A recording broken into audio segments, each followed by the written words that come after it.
ఎవరికి కూడా ఆయన ప్రేమ విషయంలో అచ్చిలేడు మన దేవుడు. ఇదిగో వీరిని ఆయన ప్రేమించలేదు, వీరికి ఆయన ప్రేమ లేదు, వీరికి ఆయన ప్రేమ లేదు, వీరికి ఆయన ప్రేమ లేదు అని సెన్సస్ ఎవరు తీయలేరు. అందరినీ ప్రేమించిన వాడే. ఇందులో ఆయన యొద్దకు వచ్చిన వారు ఉండొచ్చు, ఆయన్ను తృణీకరించిన వారు ఉండొచ్చు, కానీ అందరినీ ప్రేమించిన వాడే యేసయ్య. ప్రతి ఒక్కరిని ప్రేమించాడు, గొప్ప ప్రేమతో ప్రేమించాడు, షరతులు లేకుండా ప్రేమించాడు, వీడు వాడు అన్న భేదం లేకుండా ప్రేమించాడు. ఇది లోకానికి సాదృశ్యంగా ఉంది.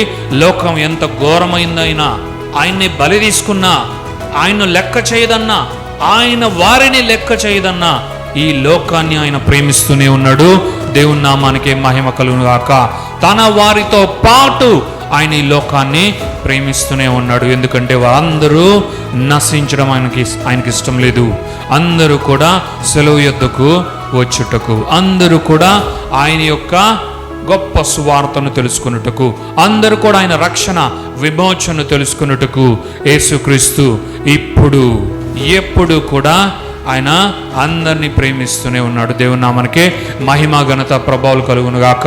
ఈ ప్రేమ ఎంత గొప్పది అంటే, ఆయన తీర్పు దినమున నిలబడినప్పుడు ఏ ఒక్కడు కూడా వచ్చి అసలు ఆయన ప్రేమను నేను చూడలేదే, నేను ఎరుగనైతిని, నేను తెలుసుకోలేదే అనడానికి లేదు. అందరూ కూడా తీర్పులో ఆయన ఎదుట తల వంచేవారే, సారీ జీసస్ అనేవారే.